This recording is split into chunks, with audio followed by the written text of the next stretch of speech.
participation of the people. And Father God, you declare your word that iron sharpen iron.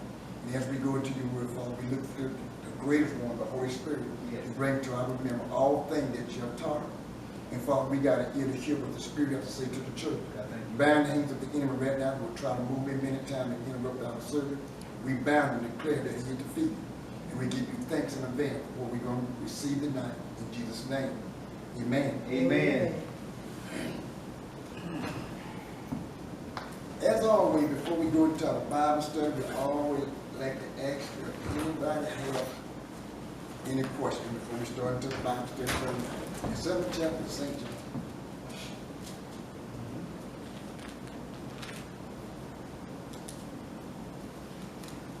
We're going to start at the first verse. I'm looking at this.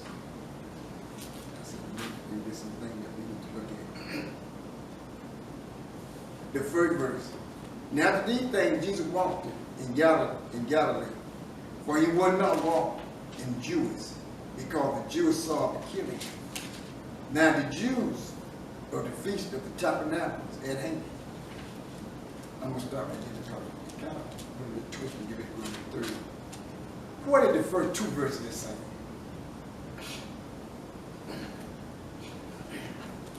The first two verses of the chapter, what's it saying?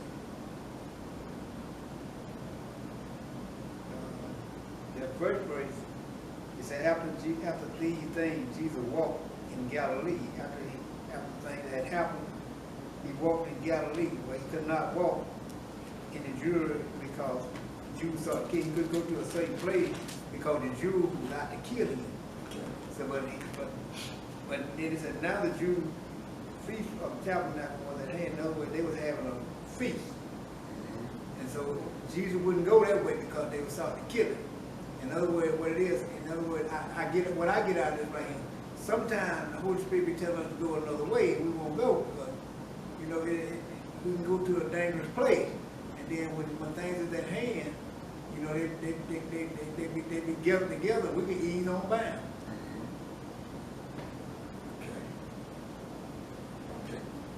Anybody else? In that first or second verse?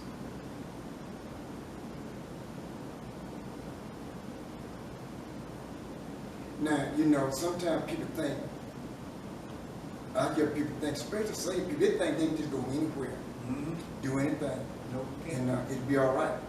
And even that Jesus had the 9 gifts, but if you notice something, when you further down, you see why he didn't go. But if you notice, and after these things, Jesus walked in Galilee. He walked in Galilee. For he would not walk in the Jews because the Jews saw the killing. Now, he could have proved the point if you ever want to say, I'm going to go where I want to go because they can't kill me. You know, I know who I am. I'm the Son of God. I go there. But, he didn't do that. He said he would not because he knew that they had plotted. They had made a plot to kill him. Right. So he didn't go that way. You cannot go. That's why the Bible says, for men to live by the Spirit of God, they're the sons of God. You got to be led by the Spirit of God some places that you go but not to go to. You just can't go anywhere.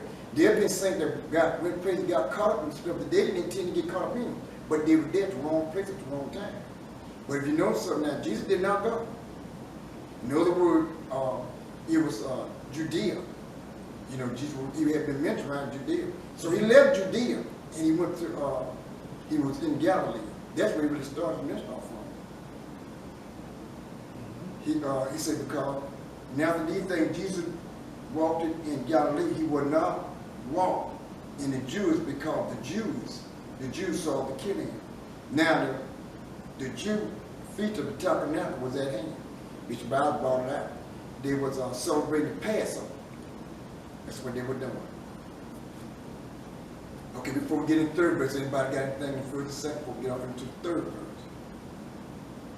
The third verse. And I want you to see a lot of times when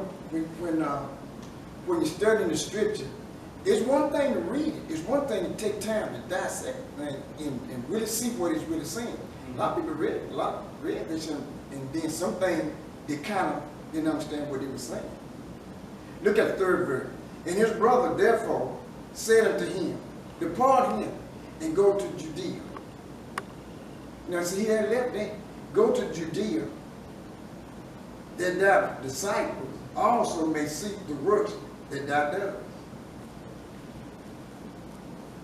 4 verse. I'm going down to the 4. Put both of them together. There's no man that does anything in secret, and he himself seek to know open. If thou does these things, show thyself to the world. Now, what's it saying in the 3rd verse? What is the 3rd verse? Okay. Okay, you know, like I was saying in verse 2, now the Jews' feast, you know, when they sought up at the beginning, they sought to kill him. Mm-hmm. And Jesus knew it was not his time. Mm-hmm. You know, it was not. He knew his purpose and he knew what time it was, you know, for him to be killed. Mm-hmm. So that wasn't his time, so he went another way. And then the folks say, well, there is, you said 3rd and 4th. In 14. Okay. His brethren therefore said unto him, depart hence, and go into Judea, that thy disciples also may see the works that thou doest. For there is no man that doeth anything in secret, and he himself seeth to be known openly. If thou do these things, show thyself to the priest, to the world. And see, they wanted him to show himself out. They want him to show out. You know, like he trying to prove something to the world. But Jesus knew that he didn't have to, every time he did a miracle, most of the time he tell them not to tell nobody. Not to tell nobody. But they really trying to push him into going to Judea to make a show. That's right. That's right. You're right. And people will push you up to do something sometime,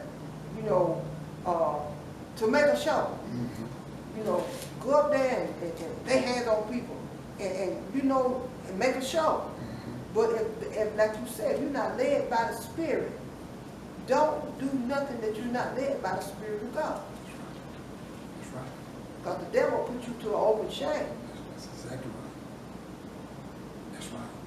Would you mind, What the scripture showing me that Jesus was actually showing the reader, whoever reading it, how to use the gift of discernment. Because if this guy was his brother, actually was a real brother, was trying to get him to go somewhere because he knew who Jesus was. He knew who Jesus was. And he knew what Jesus could do. So he was like, why are you being a coward? We know what you can do.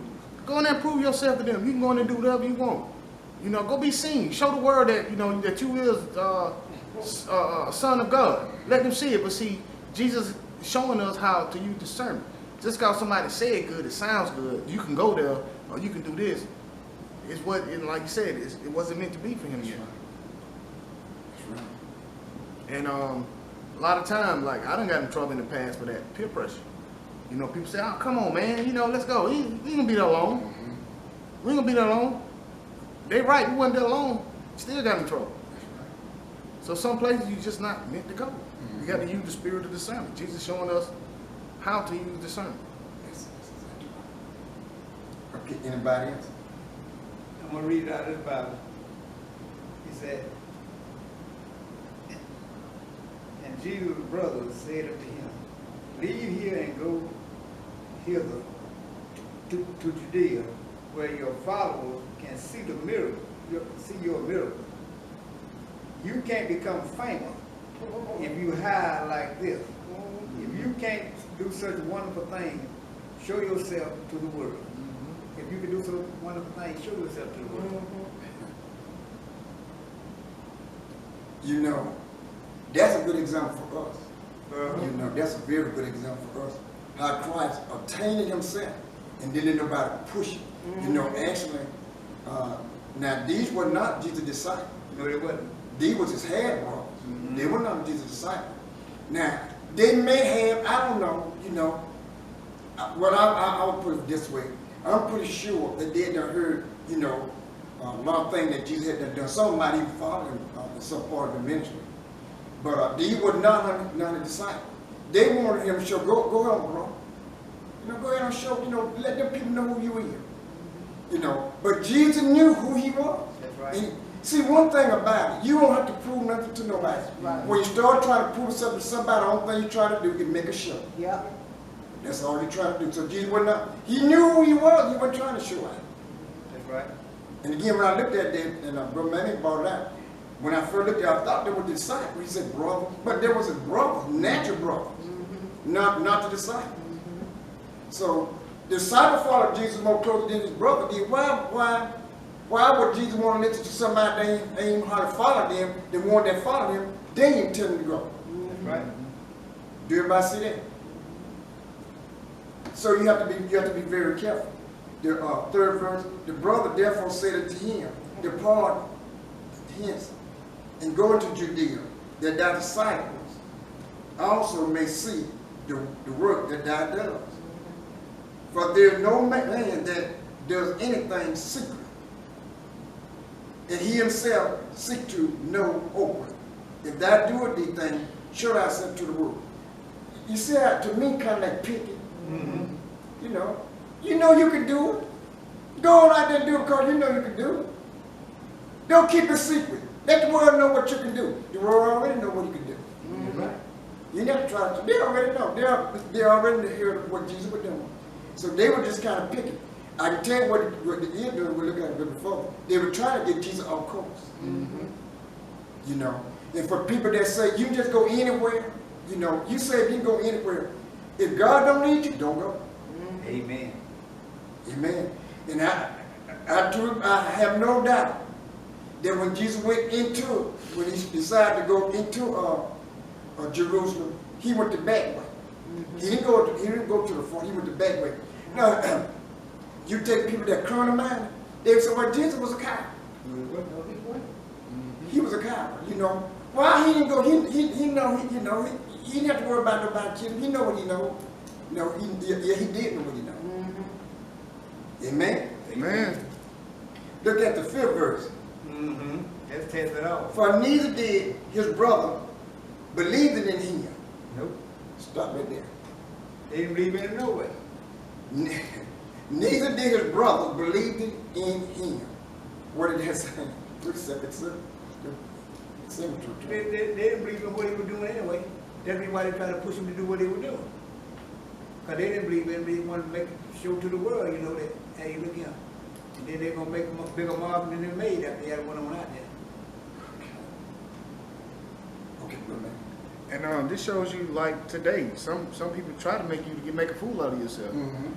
They want to make you make a fool out of yourself. They push you out there and boost your head up. And some people know you're not ready. Some people just trying to prove that you're not ready. Or some people just want to just to show people how proudful and arrogant you really are. So you got to be careful because they didn't believe. There's a lot of people have you do things they don't even believe in you. Right. Sometimes you might be the last person that they have for them to get what they need done. You're the only thing accessible. It's a lot of things to be brought out here, but that's the thing. A lot of people talk and boost us up, and they themselves don't even believe. That's right. And his own brother didn't even believe in him. That's right. And I like to say too, Bishop, that's why the Bible tells us to be led by the Spirit. Jesus always, he didn't do nothing unless his Father told him to do, and he didn't do nothing unless the Holy Spirit led him to do it. And see, that's why you can't follow man. When you step outside God and follow man, you're going to mess up every time. That's right. Okay, anybody else?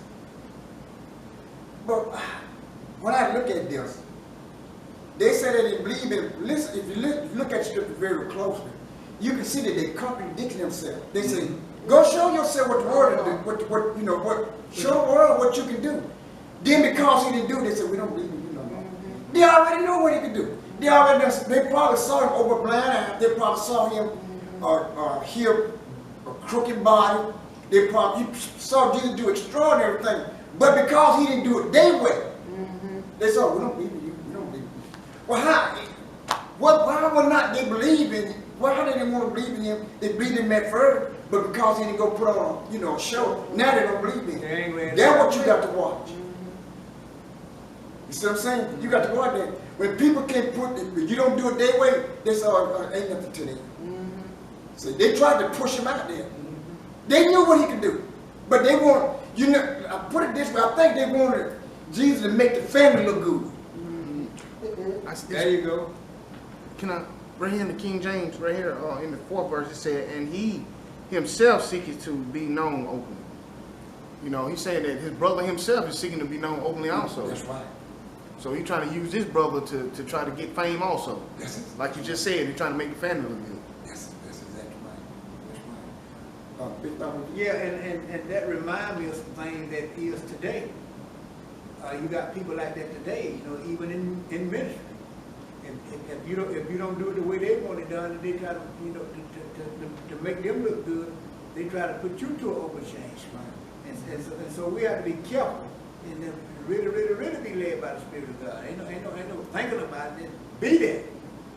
Because the very moment a person push you out there and you come to reality, or did God tell me to do this, or did I do this because somebody wanted me to do this? Then you're going to be put to an open shame. Then you got to go back and repent for the mess you have made, because it opened you up and it really showed you in a different way.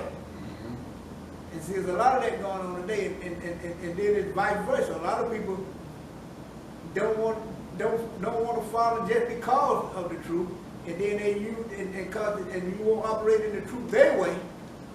They get upset with you and go out there and try to scare. In other words, they're trying to make Jesus make a shame of himself, right? But people today, what they'll do, they'll go back and talk about you behind your back, try to scandalize your name.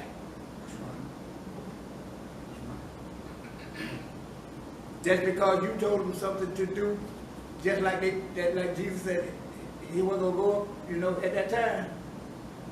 Just because you won't go at the time they wanted you to go. That's what these guys here were doing, the same thing. You didn't go when we asked you to go, so we don't believe you know how. And then you got people sit right up in the church and make a mark at it because they can't have their way. Okay.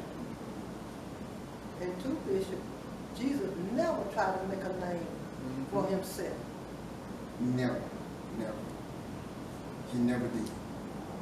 Matter of fact, he did think, he told him, when he did, he said, to go and don't tell nobody. That's right. Who did it? That's what he was saying. But people trying to make a name for themselves, they want to be known. Yeah, they want a reputation. That's what they want. They want to show out. But Jesus knew it was. See, first of all, when people get into trouble, if you don't know who you are, a lot of times people don't know who they are. So what they try to do, let me tell you what happens when you don't know who you are. You're always trying to prove something. Yes. You're always trying to prove something. You're trying to prove something to somebody. You're trying to prove something to yourself. When you know who you are, you ain't got to prove nothing to anybody. And Jesus didn't do that. He would let the brother know, no, I'm not going to do that. And I don't believe they follow his mentor that close to nowhere. I really don't.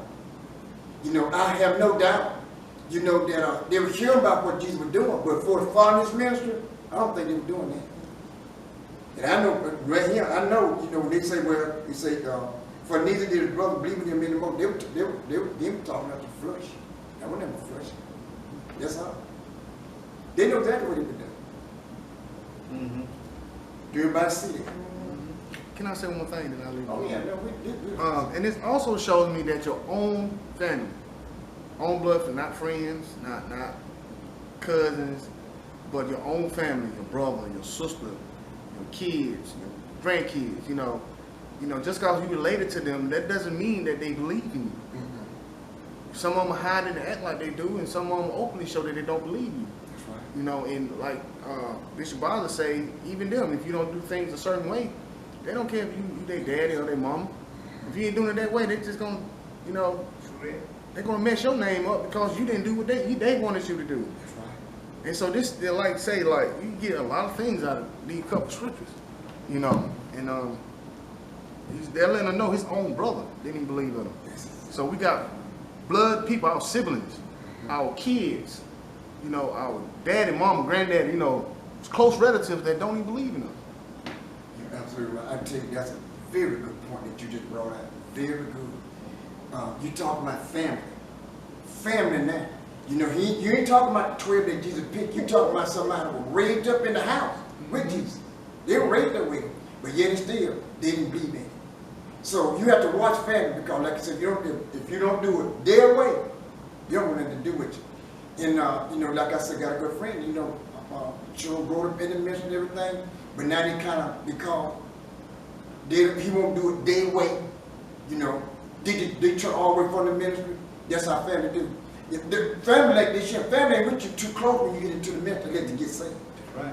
They're not going to be with you too close. And they're always looking for you to follow. It's true that too. So you got to be very careful. Think about his own brother grew up with him. How could you not say, now think about it, how could you not, they grew up with him, never heard him curse, never seen him do, you know, now, let's face the fact, we growing up, we did things that hope we didn't get caught. That's right. That's what was in our nature. It wasn't in Jesus' nature to do none of these things. These brothers probably did something that Jesus saw and didn't get involved in it. We don't go back to Jesus. We don't go back to Jesus' childhood. We don't go back to that. Only thing we saw with Jesus when he was 12 years old. We don't go back to the time that he was 7, 8, 9, 10, 11, 12. That he was around young men. You know, he was around young women and stuff. They never did see him do anything. I mean, how could you not? How could you not say that because he didn't do it anyway? Mm-hmm. They probably did a lot of stuff that he didn't do. Mm-hmm. But they want him to do something extraordinary. Right. We want you to do like a Ring Brothers show. We want you to go over there and show out. Mm-hmm. And then they're going to make us look good. We can stick our chest out. Mm-hmm. That's my brother there. Mm-hmm. There you go. Jesus went about that. So that's what you got to be careful, very careful who you follow. Mm-hmm. Amen. Amen. Let's go here now. But like a brother man said, this should, you know, wake us up, you know, as believers. You know, Jesus set a perfect example. He said, you can't follow everybody. You know, he didn't follow his brothers. No, he didn't. He didn't follow them. So you got to be very careful who you follow. Look at the 6th, 7th verse. Then Jesus said unto them, my time is not yet come, but your time is always. Let me just stop right there before I go to this. Then said Jesus unto them, my time is not yet come, but your time is always. It's pretty self-certain. Then Jesus said, now is not the right time for me to go, but you can go anytime. Okay. In other words, Jesus would let them know right then, you know, it ain't time for me to go to that place. He said, but you can go there anytime.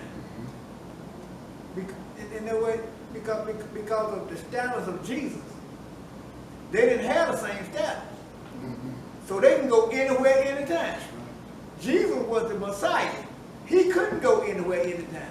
Because it was that reason why he tells us don't be afraid about these things that lay wait for us in the daytime and at night and all that. Because he knew that he had to go through this kind of stuff, but he bypassed it so that he can teach us about it. That's good. Okay, I got that. And two, you know, I agree with everything being said. And see, Jesus understood that they weren't after them. Mm-hmm. They was after him. Mm-hmm. And Jesus knew that. You know, it's all right for you to go if a gang, you know, if somebody looking for my man to hurt my man, and ain't looking for me. Now, and he go anywhere. I can go in the place that he can't go at that time. That's right. Or shouldn't go, you know, because they ain't not kill me. Mm-hmm. You know, and that's what Jesus was letting them know. You know, I can't go right now. It's not my time yet. But you can go. Mm-hmm. They ain't after you. That's good. That's really good. But do you anything on Yeah. I'm thinking that Jesus was saying it as though he was trying to force him or rush him out to do something that he know it wasn't his time to do it. Mm-hmm. He do it on his own time. He don't do it when he want him to do it. He sit back and he wait until he know the proper time to go out there and do it. You can't just force him and just make him go out there and do something when it's not my time. That's just like people today. people, they will make you do things and try to convince you to do things that you know you shouldn't do. And go places you know you shouldn't go. And it's continuously, it's basically, they want to, we got a lot of people out here that want you to do things that they're doing. They want you to do things that they know that it's going to bring harm to you. But God knew that it wasn't his time. He knew that he wasn't going to go out there and step out there in that fire like that. So he stood back and he was like, you got the lead way. If you want to go, you go. That's right. You're absolutely right. I tell you what's so important about this too. Remember, Jesus was on a schedule. When he left heaven to come to earth, he had a schedule.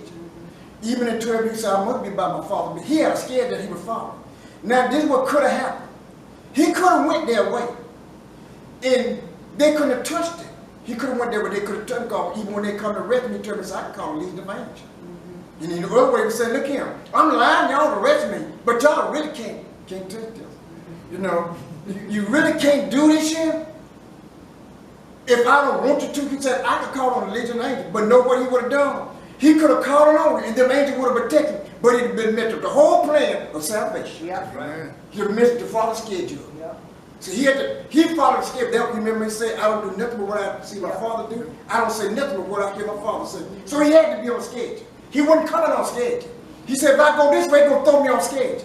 I probably want to do some things that I don't need to do. This is going to mess my schedule. So he wouldn't go that way. That's the difference between, you see what I'm saying? That's the difference between somebody being led by the Spirit and somebody being led by people. Right. That's the difference. He was on a schedule. You remember, now we get, you remember even when he did this marriage, he didn't want to turn that water. He said, my time ain't yet come. But he was saying so, because you my mama, I'm going to go and do this here. But you about to get me on schedule. So he said, my time. If you know he say time, T-I-M-E, he said, my time have not yet come. He would let me know, look, this ain't on the Father's schedule. But it ain't going to make me up that much, because you my mama, I'm going to do it anyway. You know, how many little bit time we do something, we say, well, it ain't gonna hurt that bad. It ain't gonna mess you up that bad, so I'm gonna do it. How many have done that? I mean, you with somebody, but I'm gonna take you in, it ain't gonna throw me off too bad. How many have done that? So this same thing that Jesus saying, he said, listen here, my time ain't yet come. I'm on the schedule. I can't do the way y'all want me to do it. Okay, bitch. And that was because too, and I'm looking at, that was because too, God's time is not like our time. And see, people want you to do things in their time. But God has a set time you to do exactly what he wants you to do. So we have to, in other way, and we are believers, we need to really get on schedule.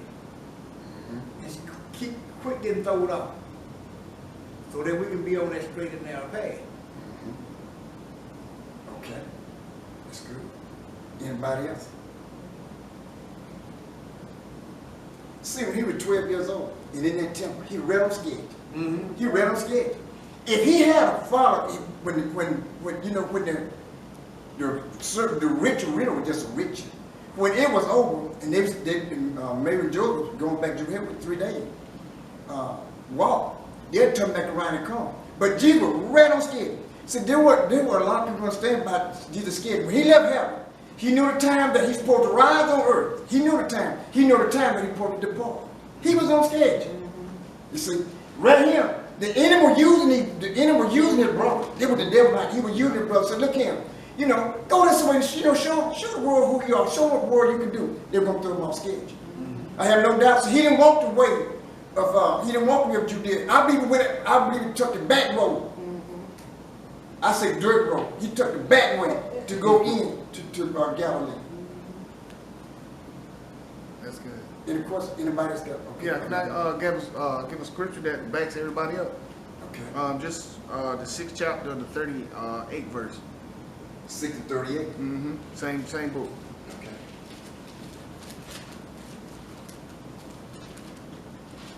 Go out. I'm gonna let you read. And I come down from heaven, not to do my own will, but the will of him that sent me. Same thing that we just said. Bang with everything everybody was saying. We'll read that again, that's good. I come down from heaven, not to do my own will, but the will of him that sent me. He wasn't here doing his own thing. He was doing what he was sent to do. He didn't come to try to make no show. He didn't come to try to, build a ministry or put people down. He said, I come to do my Father's will. Not his own will, not the will of a man, but his own will. That's good. Anybody else see anything in that? We'll go back. Okay, let's go back to where we were. The 8th verse. No, the 9th verse, the 6th verse. 7. The 7th. The world cannot hate you, but me it hate, because I testify with you that the work thereof are evil. What did that say? He was telling his brother, he said, the word don't hate you, it hate me. Because he said both y'all are evil. That's basically what he's telling him. He's getting on him now. He said the word cannot hate you, but me it hate, because I testify of it, that the works thereof are evil. He's saying the world ain't, and the works that the brother trying to do, both of them is evil. So he's saying, the word can't hate you because you just like it. That's right. Yeah. That's The right. word can't hate you because you just like it. Because what did it say? The word love their own? Okay, anybody see anything in that? And two, Bishop, if that had been his true brother, he told the disciples that the world was going to hate them just like they hate him. But this person here, these brother here, he didn't say, he said the other way. They gonna hate him, but they don't hate them. That's right. That's right. Because, like you say, he was in this world. He was not of the world. He didn't go along with them. Let's go to St. John. Go ahead. John 15. Same book, 15 and 18. But we're going back to the 5, 15 and 18.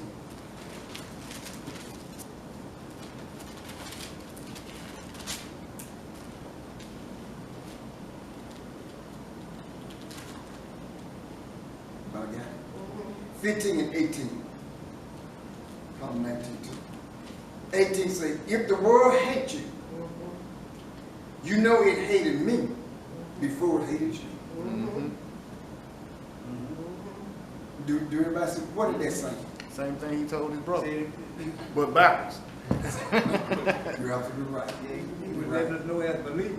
And he let us know once we get born again, the world will hate us just like it hated him. That's right. So we can expect that from the world. But we don't expect that from believers. But we expect that from the world. That's right. That's right. He said, they hated me, They're going to hate you. they're going to hate you too. Why? Because they was fathers. Look at the 19th verse 2. And if you was of the world would love his own. But because you're not of the world, therefore the world hates you. Why do you think we be hated so much? Because we're on the wrong side for them. That's right. But right here, Jesus said, but I have chosen you out of the world. You were chosen out of the world. That's right. When you look at the word world, what do you think about? What did Jesus talk about when he said world? This world system. Sin. Sin. Yeah. It's different People. kind, because a word can mean a nation. A word can mean a country. A word can mean nationality. So you got different meaning. But what they're saying, like the world, sin, The ungodly. ungodly. So you got a nation of Christians, godly people, and then you have a nation of ungodly people.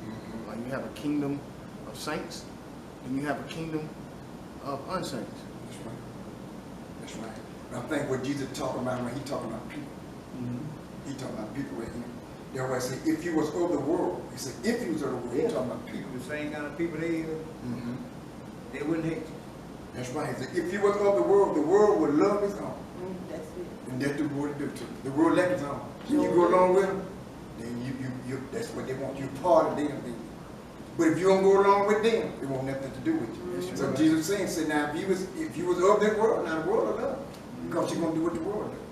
Yeah, if I'm out there clubbing and partying with you, they love you to death. Yeah, But they do. I'm trying to preach to you and give you some knowledge about the Bible. They don't want to do that with you. They don't want to have that. Nothing. You're right. You're right. Matter of fact, they started hating you. Yeah. Okay, And two, Bishop, why, we as believers, get so angry because somebody don't like us because we in the gospel. I mean, get so upset and tore up from the floor up, and we should come to the knowledge, talking about myself, I just leave people alone. But, we shouldn't, because the scriptures say people gonna hate us. And guess what?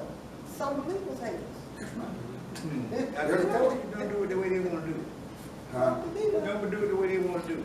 I really feel. Get upset. I really feel if a believer hates you, they're really not a believer. If a believer hates you, they're really not a believer. I strongly believe that. They can be a believer, but they can there's some stuff need to work with in our lives. That's where I believe, because we're all not perfect. And if if you get saved and you ain't never, all these years, Bishop, God is still dealing with me some stuff. Oh, yeah. All these years I've been saved. And if you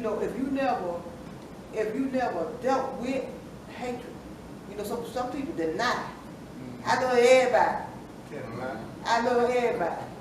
I don't hate nobody.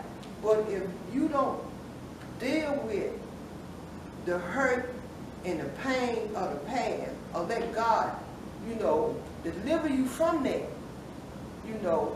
you can do that.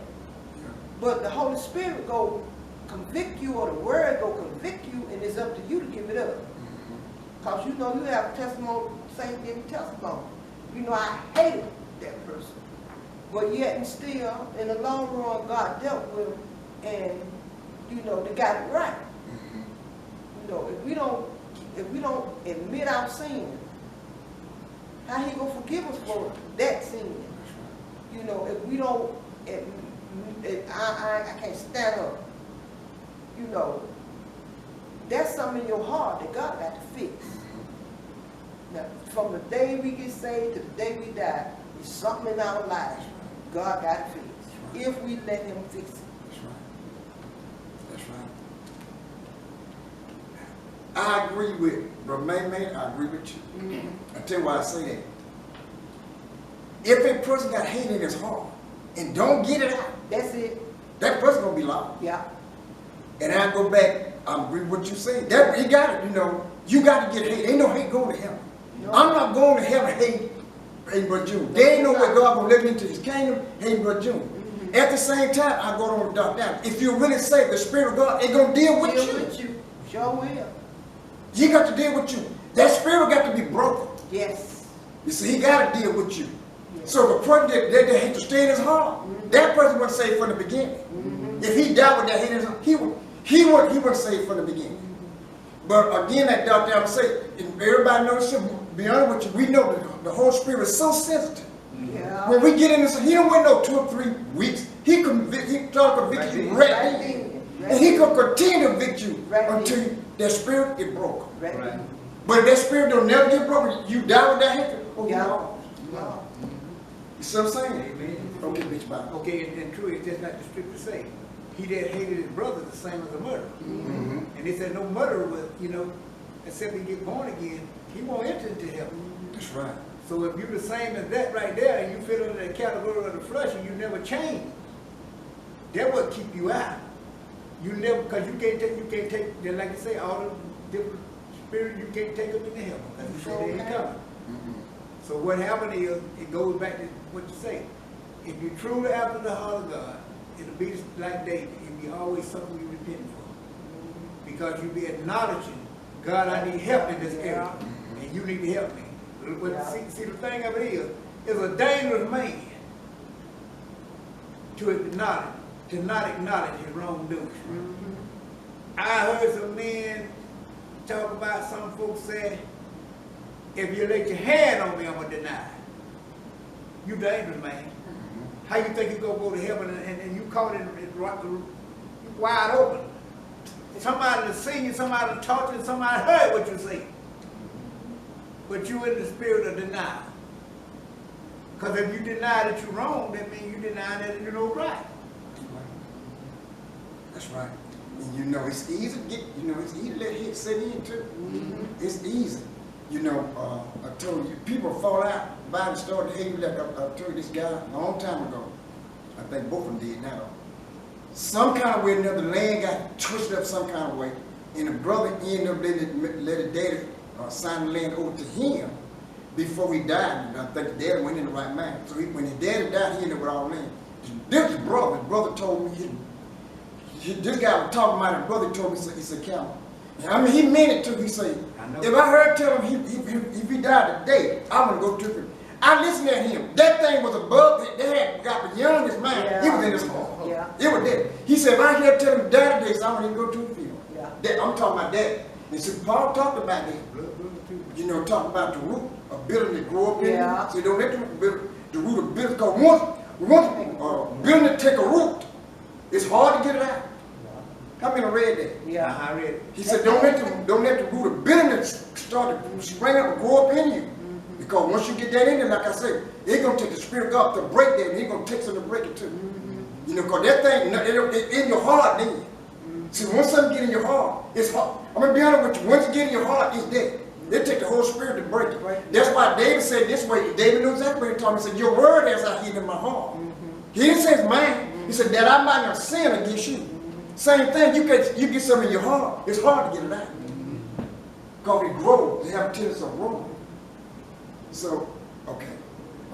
And a long time ago, you know, when they first started, I'll never forget, and Tammy Baker, she said, and I never forgot that. She said, whatever it is, what you're going through, if it's hatred, unforgiveness, or whatever it is, she said, tell God about it. You know, talk to God about it.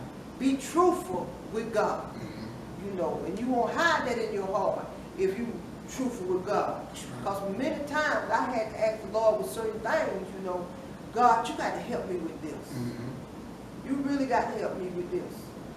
You know, and then God smooth it out. And when you got the word in your heart too, the Holy Spirit will talk to you through you yourself. Because I had been on the job working and they get me so bad, and I want to get an attitude, get angry, have an attitude with it. And first thing came to my mind, my heart was, you can't go to heaven like that. And I had to suck it up. Because I knew where that come from. You can't go, when the Holy Spirit tell you can't go to heaven like that, you got to suck that up and get that right. See, when Satan entered into Judas, like we brought last week, he didn't enter his mind. He went into his heart. He went into his heart. And be honest with you, I'm telling you what happens when you get into your heart. Once you get into your heart and being very careful, you walk it out. In your mind, you can roll around in your mind and play around in your mind. And if you're strong enough, you can kind of throw it off if you're strong enough. But if you ain't strong enough, again, I believe you, the Holy Spirit got to help you. When Satan came, he knew exactly, he knew Judah's weak point. He had been dealing with his mind all the time. So when he came to him, he went into his heart. And Judah ready to pick that thing out. Because there's a million after Judah did it. No time then, after Satan had did what he wanted, he left back out of Judah. Judah came to his mind then, but it was too late because what it did had already went into his heart. The Bible said out of the abundance of the heart, the mouth speaking. He said, out of your heart come evil. Didn't that what he say? Yeah. In I think the 7th chapter of Mark, he said, all these things, it come from the heart, not the mind.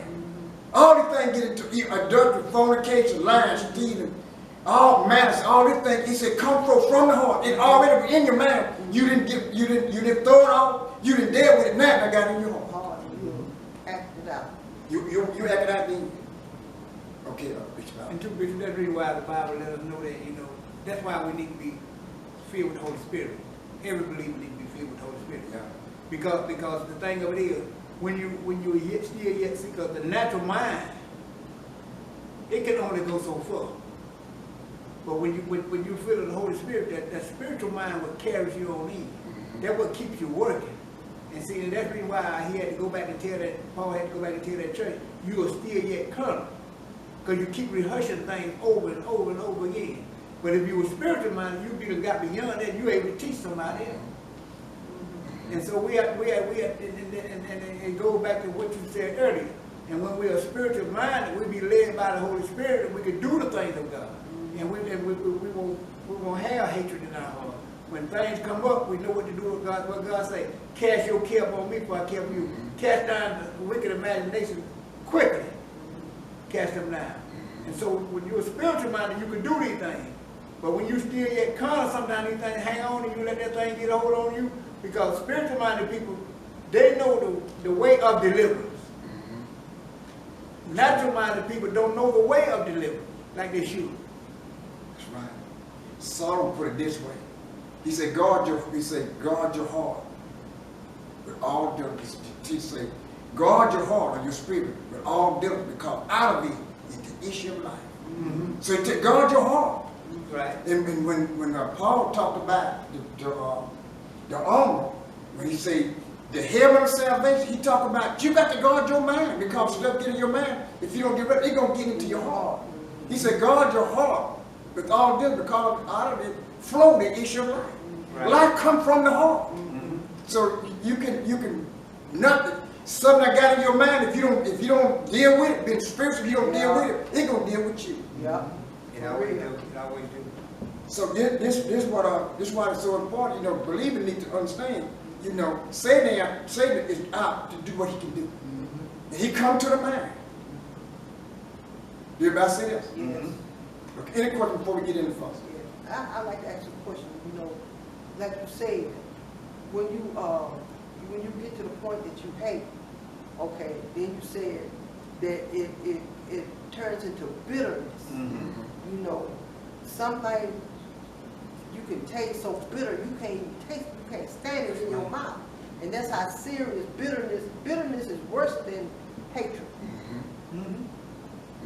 Yeah, bitter, yeah.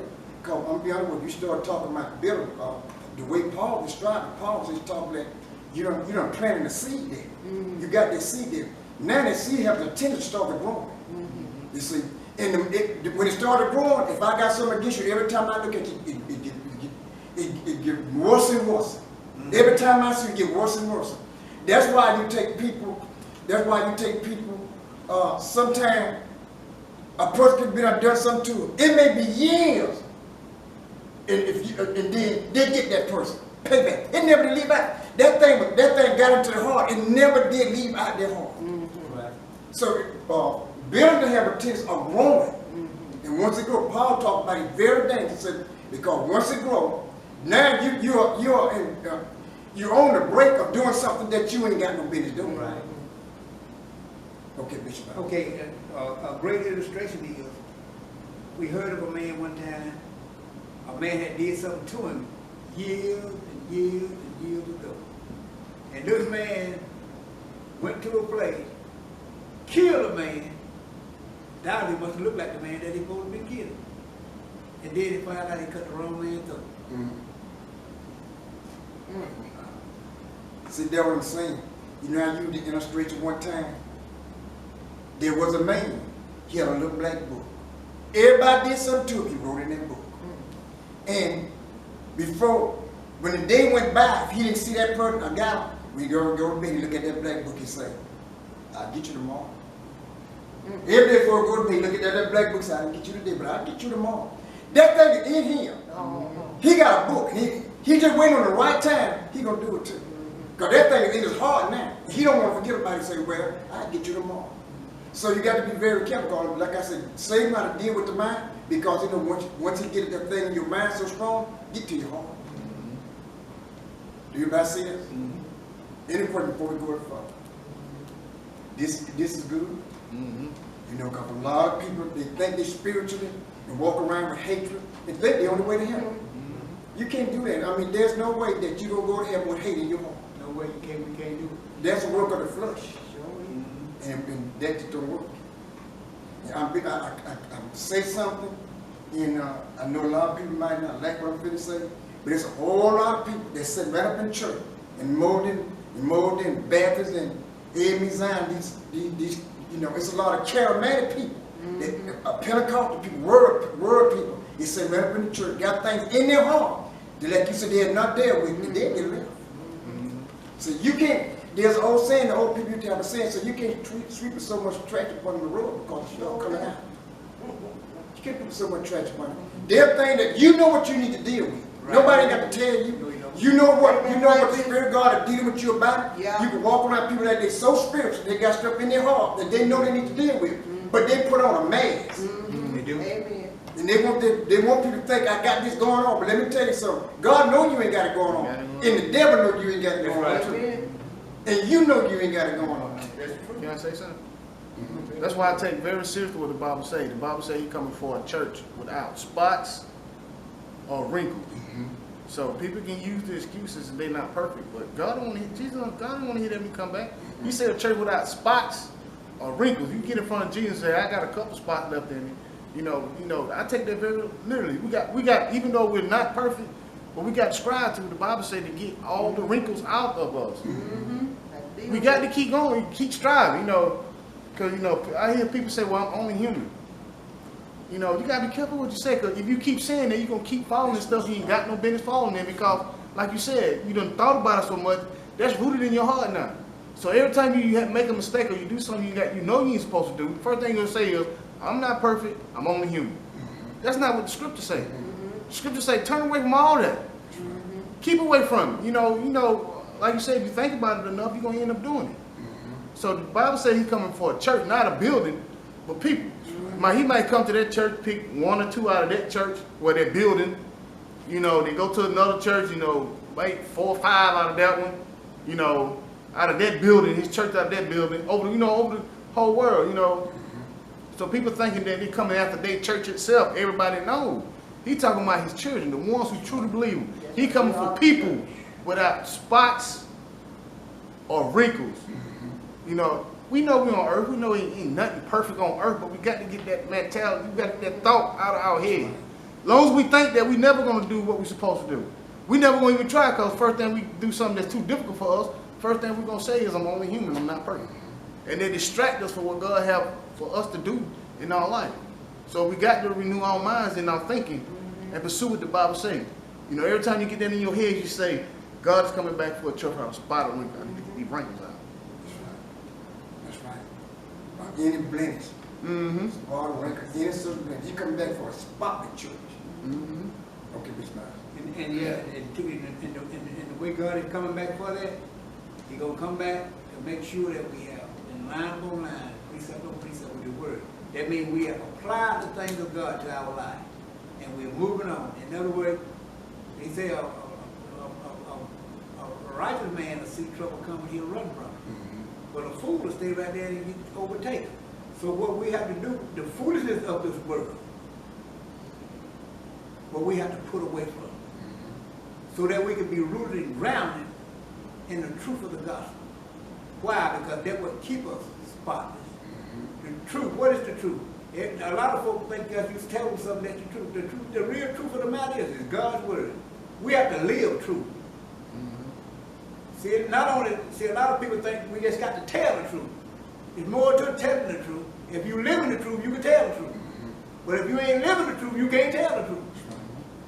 So what's happening now is God gave us a way to live. And when we apply this word to our life, we live that word out. Because He said obedience is better than sacrifice. We got a lot of sacrifices. But how many can be obedient? That's when people listen to you, when you're obedient to the word of God. That's right. That's right. Okay, anybody else? Anybody else want to bring anything else on this scripture? Okay, let's go ahead on. The 9th verse. And He, talk about this, and when He had said these words unto them, He abode still in Galilee. Everybody know that song. The 10th verse. And when His brother was gone up, then went He also up unto the feast, not open, but as it was in secret. Okay, what's that saying in that 10th verse? When it was his time to go, you know, he didn't go when they said go. You know, and after the brother went on, he came after them when he went in secret. He didn't come out open. You know, it's just like you don't come in that front door with a crowd in. You may come in the back door. You know. That's exactly right. That was his time to go. But if you're right, but if you notice something in the 10th, and then we're gonna come back to the 10th. But if you notice in the 8th verse, he didn't say he wasn't going. No, he didn't. Because if you notice something, he didn't say he wasn't gonna go. He said he wasn't going now. Yeah. Because what the scripture say, then we're gonna jump back to the 10th. 8th verse. You go up into the field. I go up. I go not up yet. Right. He didn't say he was going. He said, but I ain't going now. Uh-huh. Did everybody see that? Mm-hmm. So he told me, y'all go ahead, but I ain't going now, but y'all go ahead on, because he knows the time I'm going. Because they were looking for him. Mm-hmm. Do everybody see that? Right. So in that 10th verse, like God was saying, and when the brother had gone up, then went Jesus also up to the feast, not open, but as it was in secret. Do everybody see that? Right. Anything else about to bring out? And so what happened with Jesus, he stayed behind the scene. He didn't go in openly. He went in like hide behind the scene. In other words, you take like for instance, if you send us somewhere, y'all go ahead on now.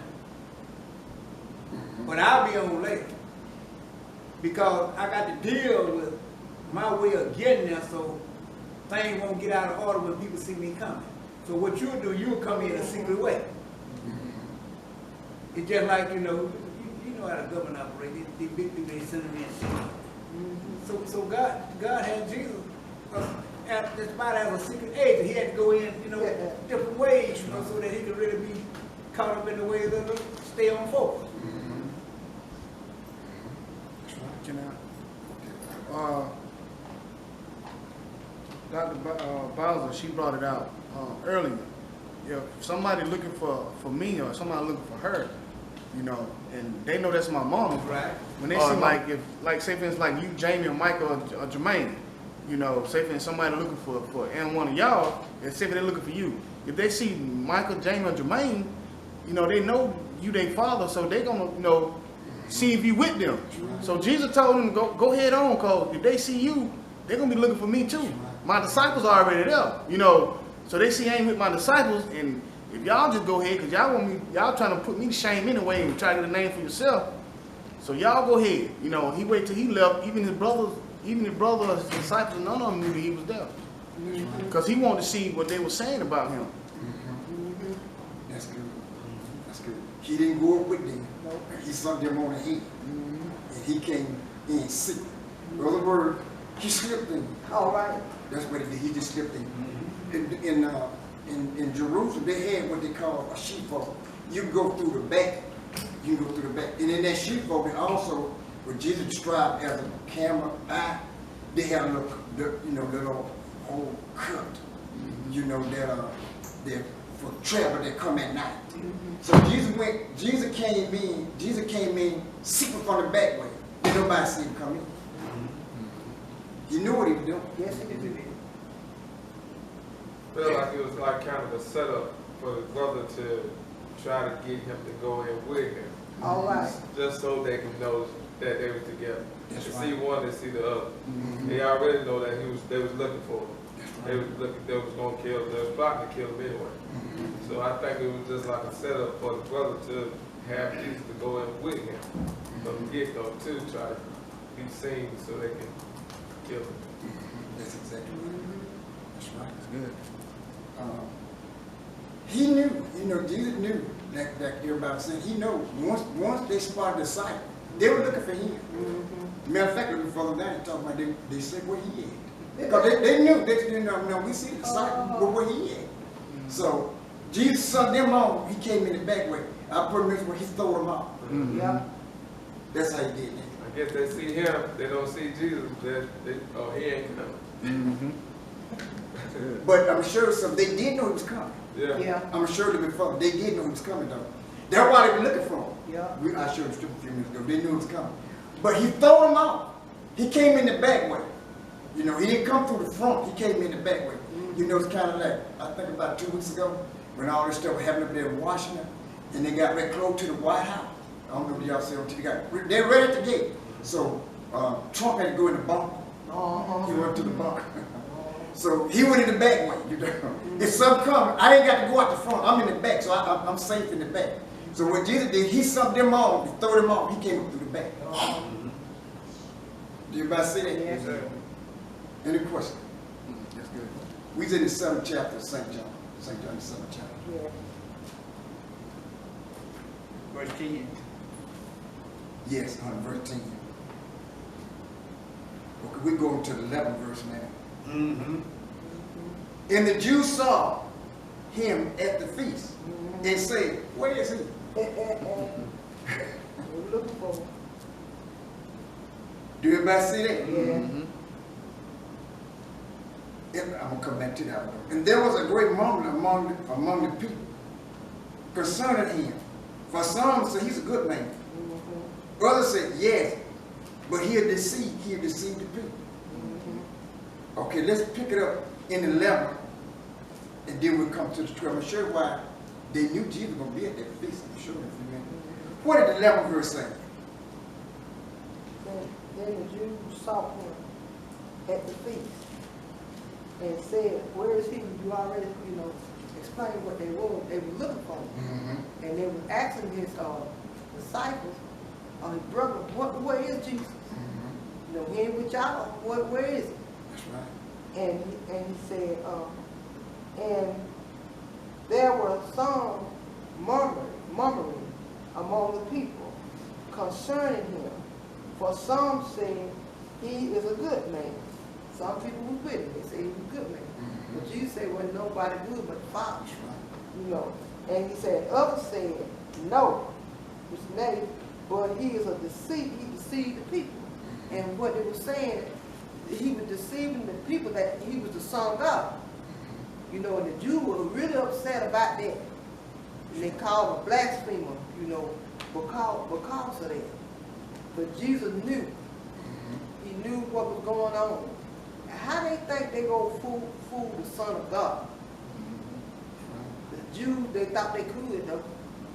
And the people. Some liked him, some did. The Jews, especially Jews. Okay. And I agree with her 100%. And this comes to show again, Jesus also, like I said before, he's trying to show us how to use discernment and how to use it correctly. Because they wouldn't, how some people, they smile at you and they praise you when you in their face. I love you, good brother, you're a man of God, woman of God. You're doing a good job. You walk up, he ain't no good, he think he's doing something, or she thinks she's doing something, And Jesus wanted to know what they was actually saying, he knew, but he wanted to be in the midst of them so he could see, what's going on. And he heard some say he was good, some say he was a con artist, some say, he was deceiving people. And that's the same thing in the body of Christ now. It operates just like that. When you there,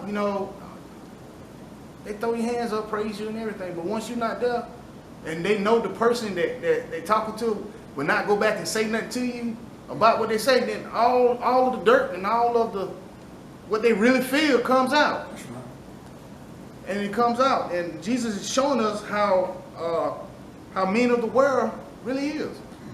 He actually showing us. That's why I like the Bible. It tells, Sister had said it a lot, and I heard all y'all repeat what Sister you say, we in the book.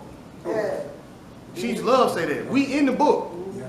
And this is letting us know, even back then and even now, a man is going to be a man. They flesh is going to be a flesh. There's everybody flesh coming out. Now, I believe if he had went in there, even though, if he had went in there, like you said, it would have thrown them off course, but they would have spoke a whole lot different. they would respond to him a whole lot different. Then he wouldn't have got an honest answer. John wouldn't be able to write what he wrote in this book because it'd be, it'd be what people, they wouldn't see that real hard. So right here, John was able to write down what people actually was feeling from their heart. That's right. Anybody else? But if you notice something, when you look at the 11th verse, and the Jews saw Jesus at the feast, saying, where is he? I'll tell you what, we'll go back to the June question, about, I think the question was about it. I forgot how you had it. But he had to show, because when you look at the Passover, the feast of the Passover, the Jews had three feasts they celebrated. There was one of the main feasts that they celebrated. They were celebrating what God had did for them, for the Jewish people coming out of Egypt. Every Jew by law was required to go to that feast. They knew he was going to be there. They know Jesus didn't break no law. By law, it was required for all Jews to be there. So they were looking around and said, now he's going to be here because he's a Jew. And by law, all Jews be here. So now we see the disciple, but he's somewhere. Now where he is? They were looking for him. They knew that. Do you see that? And the 12th verse, and there was a great murmuring among the people concerning him. For some say he's a good man, and others say no, but he deceived the people. There was a division. There was a division among the people. Some say he was good, some say yeah, but he ain't doing nothing but deceiving the people. Let me tell you something. And I don't care if you got 5 people. If you ain't careful, all 5 of them ain't gonna be on the same accord. All right, Bishop. You ain't never find. You hard very soon, you find everybody, agreeing. That just don't hardly happen. So right here, some say he's a good person. And this how they looking at. Look at the things he done done. It might have been someone that said, look him. I'm paraphrasing. It could have been somebody, uncle that somebody cousin and said, look him. That was my cousin that had the issue of blood. He healed him. He's a good man. Somebody could say, look him. I remember John over there. That was my uncle. He was blind. He healed him. That's a good man. Other than have no idea what gets it, but he deceiving the people. Sometimes people talk about you because somebody is talking about you. They don't know nothing about you. Nothing about you. But because somebody is talking about you, they talking about you too. Don't even know. I know that. Don't know you. That's what folks do. So that's what was going on with Jesus. I'm going to show you something just a few minutes straight. That's what was going on. I read you what happened out there. Because all the Jews, they wrote the Jewish charm over. So when Jesus came in, he had to show them. He probably listened to what people were saying. He listened at a mom. Some said, well, he's a good man. Others said, well, he ain't no good. Others said, that's old Mary's son. That's old Joseph's son. They were moms. He would listen at this. He heard all of what they were saying. You see what I'm saying? He knew. He knew all of them were for him. Just like, don't fool yourself. Everybody ain't for you. Don't you never get the impression that everybody for you. No way. They don't. And I tell you, I oftentimes say to them, watch your enemy, but watch the one that's closer to you, watch them more close. More closer. People because of him. And some of them would have taken him, but no man laid hands on him. They couldn't because That's right. it wasn't his time. Right. The 45th verse. Then came the officer. Now listen to what this shall close. Then came the officer to the chief priests and the Pharisees, and they said unto them, why have you not brought him? These the officer talking now. The officer answered, never man spoke like this man. They came to arrest him. They had order from the high priest. They had order from the Pharisees to go arrest that man. But they sat there and listened to Jesus minister. When they got to the city, they can't arrest this man. We can't arrest him. When they got back, they asked, what? What happened? Matter of fact, I think he said, did you get to see him too? Yeah. They further on down. They came back, and they say, why haven't you arrested him? They say, can I paraphrase? Now, we didn't hear a lot of rabbis. We didn't hear a lot of Pharisees, a lot of Sadducees, a lot of Sanhedrin. But we never heard nobody teach like this man. All right. Nobody. And they couldn't even arrest him. Let's go ahead on the 47th verse. Then answered them the Pharisee? Are you yet also what? Deceived. Have you been deceived too? How many see that? Anything else about to bring on that before we go back? That's good. The officer did not arrest him. It was something that they were saying. Let me tell you, it's something captured these people. Let me tell you, if a police come to your house and they got a warrant to arrest you, and you walk to the door and say, who you? Say, well, I'm Junior. And the warrant say Junior. Now, he got, by law, he can take you. But if he come and look at you and you say, who you? Say, I'm Junior. You say, well, I got a warrant to arrest you, but I tell you what, don't worry about it. That don't happen. So what happened, whatever Jesus was teaching, I tell you, I don't know what it is. I like to believe what he was saying. It plugged in hard. Yeah. It's something got to these officers. They were really police. Nothing but Roman soldier. I mean, the Roman soldier. When you got high honor, you don't go against the Roman government. But they went back with empty-handed, and they said, "Have you been deceived too?" They couldn't arrest him. That's how his word worked. I guess you say the word convicted them. They never, why are we arresting this man? He ain't did nothing. We see no reason to arrest this man. They went back into the hand. Do everybody see what I'm saying? Any question before we jump back to where we were? They go to show you Jesus had not did anything wrong, because if he had did something wrong, they would arrest him. He had did anything not wrong. That's why they didn't arrest him. And another reason why they couldn't arrest him, because remember this year again we just brought out, Jesus was on the schedule. Look, this ain't on my schedule here. Yeah. This is not on my schedule. So you can't arrest me because you're going to throw my schedule. All right. So they couldn't arrest him. Let me see what we're saying. Amen. Okay, And done. I like to say too, you know, that the Jews really hated Jesus so much because the doctrine that, you know, he had, you know, different from the doctrine of Moses. But even though he said, you don't even do Moses' law because you would have did it, you would be doing it. But they hated him for the doctrine, the New Testament doctrine that he had come forward with, and he thought that Jesus was going to overrule the church, the synagogue. But that ain't what he come from, you know. And that's what, you know, if you feel, you know, if man had a business and I got a business, and I'm going to come to, you know, get the people out of his business, overtake his business, he ain't gonna like me for that. He gonna go against me, you know, for that. But they hated him because of doctrine, you know, and because he said he was the son of God. And they looking for the son. But when he came, he didn't come the way they thought he would come. That's right. You're absolutely right. And it threw them off. They got thrown off. And I don't know, like I said, I believe to a sense, you know, because Christ was doing some things that never had been done. They were hearing things that nobody had ever done. But their mind was so programmed, this cannot be the Messiah, because he should have born in the palace. Yeah. Why he born? This man born in a cross. You know, Jesus born, you know, people, I'm talking about Jesus, he was the son, he owned it all. But he born in the lowest of lowest, Brother Junior. Yes. When he born in a cross where cows eat out and drink water out. That what Mary had him in for a cross. He didn't born the right way. He didn't come the way. He didn't come, you know, with this, all this, you know, let these kings come. They couldn't comprehend that. So they refused to believe that he was the Messiah.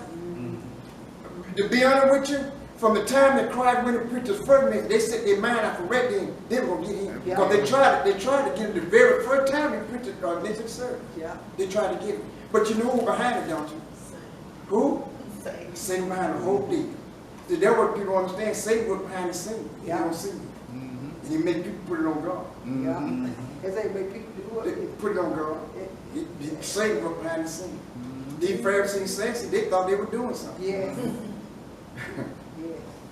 They were jealous of him big time too. Very. Cause I remember it been some time back. And me and you sat down and talked, and you were telling me about the lady that was humped over, and how Jesus healed her on the Sabbath day, and they got mad at Jesus for healing her. And Jesus told him, paraphrasing that, if you got your bull or whatever, stuck in the mud, would you not go out and save your bull? Why not? Why can I stay home the Sabbath? And you had said something to me, and it stuck with me. It still stuck with me. They weren't mad because Jesus healed the woman. They was mad because they weren't able to do it. That's right. All them years she went there, and they was not able to do it.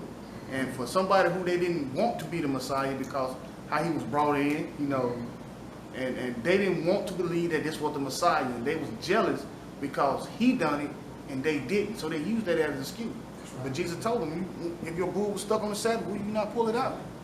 That's right. So they were jealous from Jesus from the get-go. And Jesus told them, not this woman was the daughter of Abraham, which was a Jewess. She was Jew. She said, I'm not this woman, a daughter of Abraham. Ought not she be delivered on the Sabbath day? If you got a bull that fell in the ditch and you pull him out, but you want me to come back tomorrow? You want me to come back tomorrow and hear when I can do it today? You want me to come back tomorrow, but you think more of a bull than you do a person? Jesus said, you hypocrite. Yeah. There you go. That's what they were hypocrite. And people are like that. You got to watch people, because I'm telling you, the nature of people is very strange.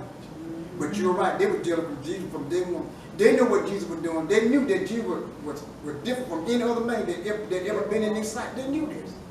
But they refused to accept it because he wasn't one of them. Let's go ahead on that quickly. The 13th verse. Howbeit no man spoke open of him for fear of the Jews. Do everybody see that? They kept their mouth shut because they know. You know what that's saying? Who knows that saying? I do. What does it say, brother? They say, hereby no man spoke openly of him for fear of the Jews. What we just got been talking about, the Pharisees, the Sadducees, and the Sanhedrin. If they would have got upset if people hear them talking about, too good about Jesus. They would have got fighting mad. So they said they can't, speak openly of him or the fear of the Jews. Or maybe some spotted him and didn't want the other Jews to know. It could be it all. But I know that, like we just got finished saying, they was very jealous of Jesus. And most of the Jews was wanted to kill him. That's right. So they didn't speak openly about him, anything good or too good about him. They was afraid they might get punished for talking good about him.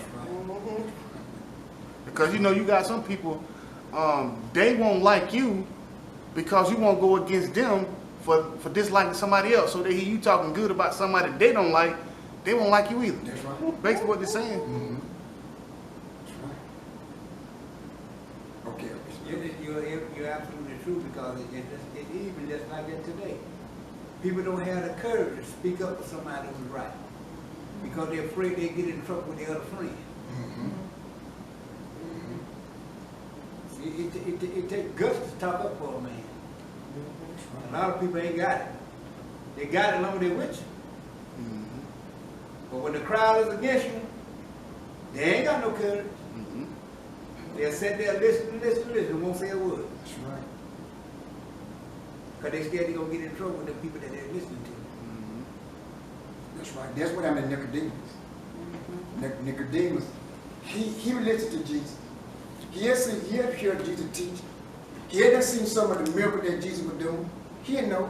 He saw the scribes and the Pharisees. He saw what they were doing to him, thing they were preaching with the Moses law. Wouldn't live in that. And so they saw Nicodemus saw what Jesus did. So Nicodemus got the courage. That's why they say he didn't speak openly no more. Nicodemus got the courage. Well, I'm gonna go talk to this man, but ain't nobody gonna see. I'm going at night. You see, that's what happened to Nicodemus. Nicodemus want to know. Listen, I want to know what the difference between our doctrine and your doctrine. Our doctrine, we just only preach the Moses law. Your doctrine, you doing demonstration why we can't do it. That's what they couldn't understand. That's why Nicodemus stole by night. He came to be a secret disciple of Jesus until Jesus was crucified. Then he became open a disciple. But up in that time, he was a secret disciple. You got some people today, same way today. Don't want nobody to know the same. Same way. Let me tell you, I put it this way: if you try to hide your salvation, you ain't saved. Amen. That's true. Yeah, he said, if you be ashamed of me, he said, I'll be ashamed of you before my Father in heaven. So you can't be ashamed. Listen to him. The people out there in the world, they're not ashamed of their God. No. They'll let you know they could curse you out. And we'll fight you if you push the wrong button. So we should not be ashamed of our salvation. So that's what Nicodemus, and be honest with you, Jesus kind of put Nicodemus to a kind of shame if we can go wrong. Nicodemus went on, he talked about being born again and everything. And prayer for Jesus said in so many words, you go to the temple, you teach it in the temple, and you don't know about the new birth. You don't even know about that, and you call yourself a teacher. Nicodemus ain't know nothing about no new birth, because they won't teach him about no new birth. But you follow him, he said, you call yourself a teacher. Ain't you a teacher? Don't you go to in the temple, you teaching people, and you don't know nothing about this? He didn't know. And then too busy, how you gonna go back in your mother womb the wrong way? He couldn't think about it. He wasn't thinking. He was thinking in the natural. He knew nothing about the new birth. See, the only thing he had been taught was the Mosaic law. He knew nothing about the new birth. So Jesus, that was throw the law of Pharisees, Sadducees out. When Jesus came with a whole different doctrine. Yep. If I get you, we're trying to get to it so very quickly. He thought it would throw them out. They thought Jesus was going to come, with the same doctrine that they were teaching. Say, well, Jesus didn't break none of the law. Now, he didn't break none of the law. But he came with a different type of doctrine. He came with the letter of the word. So I'm saying, they had the letter of the word, but Jesus came with the spirit of the word. So it kind of threw them off. Jesus' doctrine was kind of different from what they were. Something that they were saying, Jesus was going against it, which we'll look at in just a few minutes. So they couldn't understand now, if you the Messiah, why are you doing these kind of things? It's kind of like he was breaking the Mosaic law, but he really wasn't. Everybody follow what we're saying? Let's go over real quick and come and show you something about the Mosaic law. The 14th verse. Now about the middle of the feast, Jesus went up into the temple and taught. And the Jews marveled. Watching the Jews marveled, saying, how know this man's letter and have never learned? He never been taught. What? What's it saying? What is it saying in the 15th verse? About 10 more minutes we'll be running over there. What's it saying in the 15th verse? 15th verse.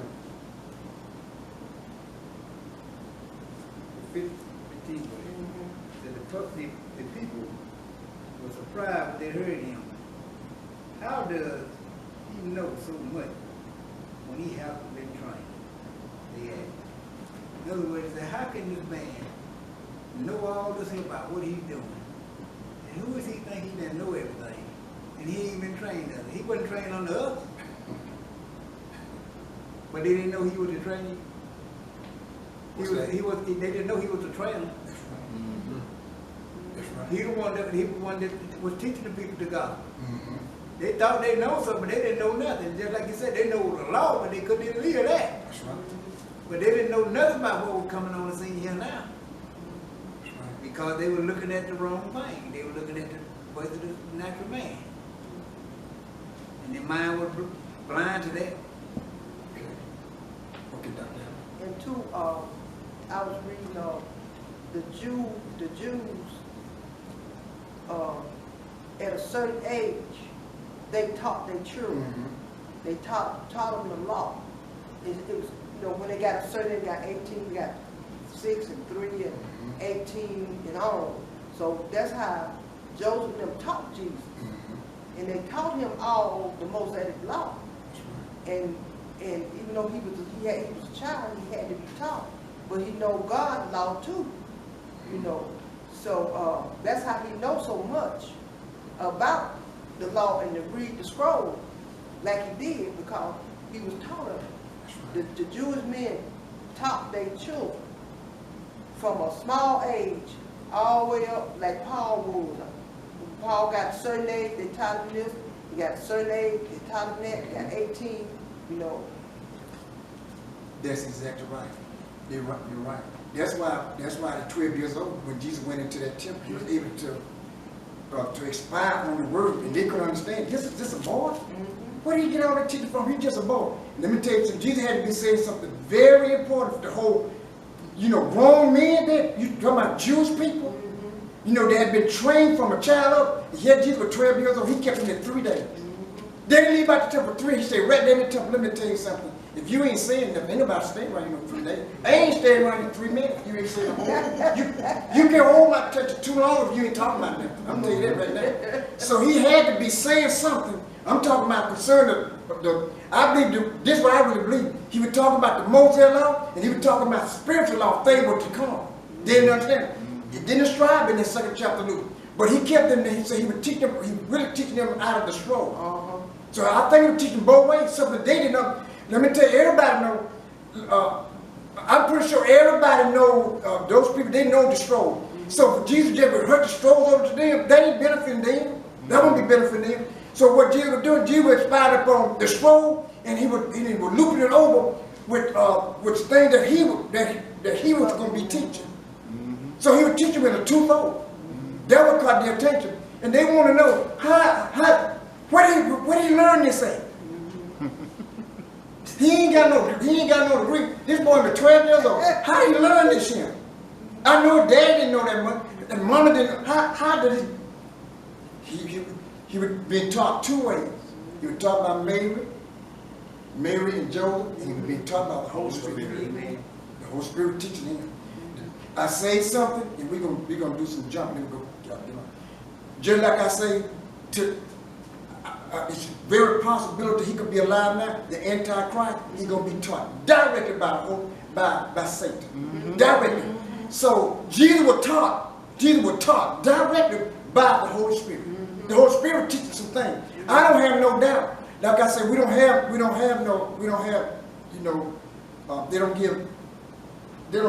tell us what happened in Jesus' childhood, just at 12 years old. But you probably, if they went back and showed us, talked to Mary and Joseph, they would tell you, they probably say some things that, that they marvel. They marvel it.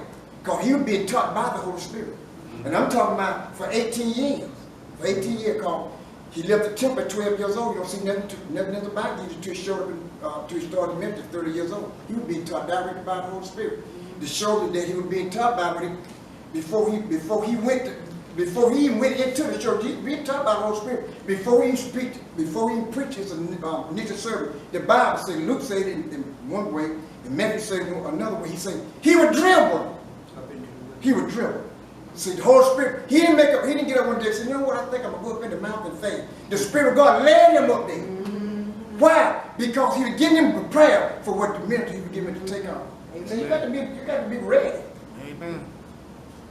Do everybody get what he's saying? Amen. He wasn't being taught. It goes back to what Dr. Adam was saying, I think, the Pharisees couldn't figure out how. Listen, we ain't taught him. We ain't taught him, and we know Mary and Joseph, they didn't bring him, they didn't bring him for to be teaching. Where did he get all this? Where did he get the learning from?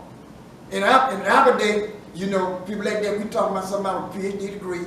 You talking about somebody with a master's degree, but they couldn't understand Jesus had no degrees. But yet still he wanted the world great to teach.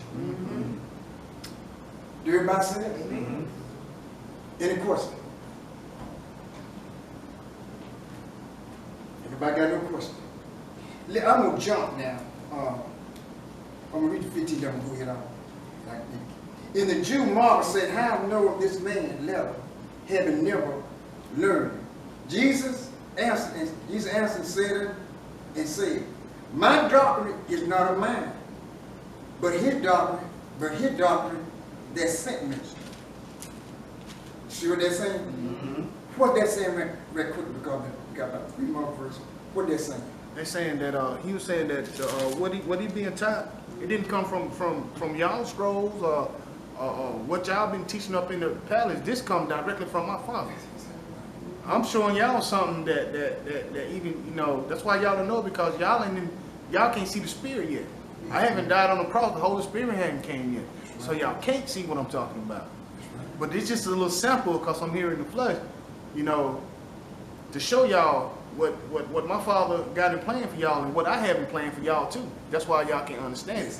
Because back then, you couldn't get to the scrolls like you read the Bibles now. It was very hard to get one piece of scroll, to get one little thing of Matthew or Job or all that. Man, you had to hunt for a little teeny bit of scroll.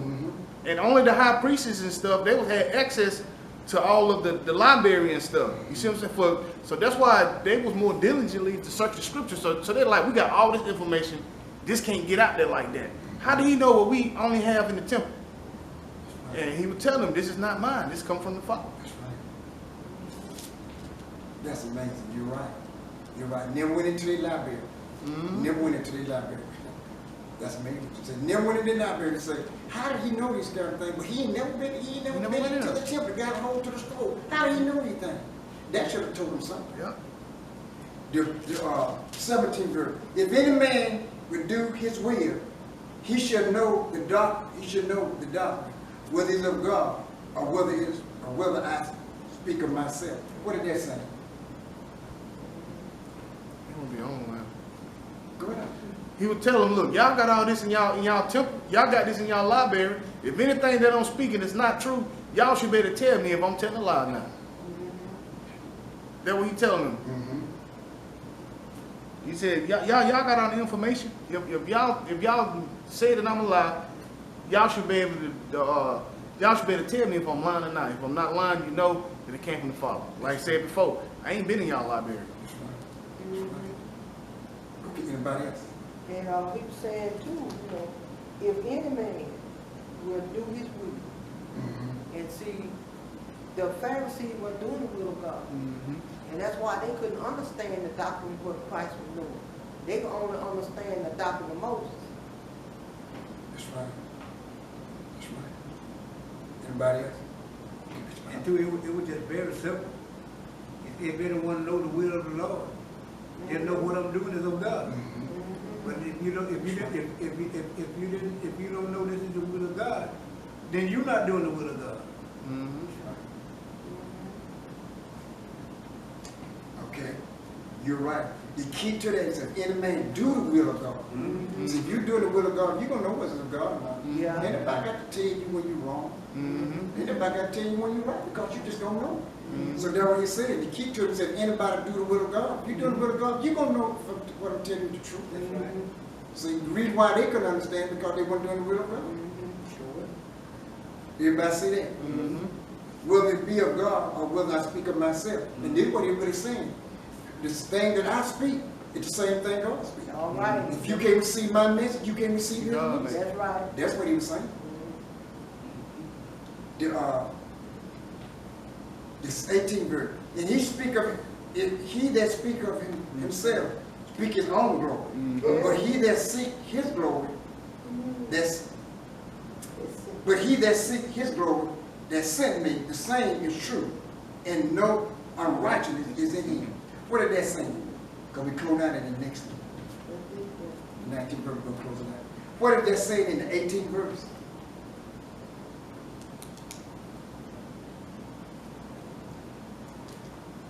He said, but those who speak for themselves want glory only for themselves. In other words, the Pharisees would do a thing for the glory of themselves. And because we see several instances in there where they were, kind of bragging about themselves. Read the Bible in several places. They were really bragging about themselves, putting other people down. And right here they were trying to put Jesus down. And so he said they wanted the glory of themselves. And then he said, not only that, he said they wanted the glory of themselves. He said, but a person who seeks to honor the one who sent me, speak truth and not a lie. In other words, he said, what I've been speaking, I ain't been lying to you.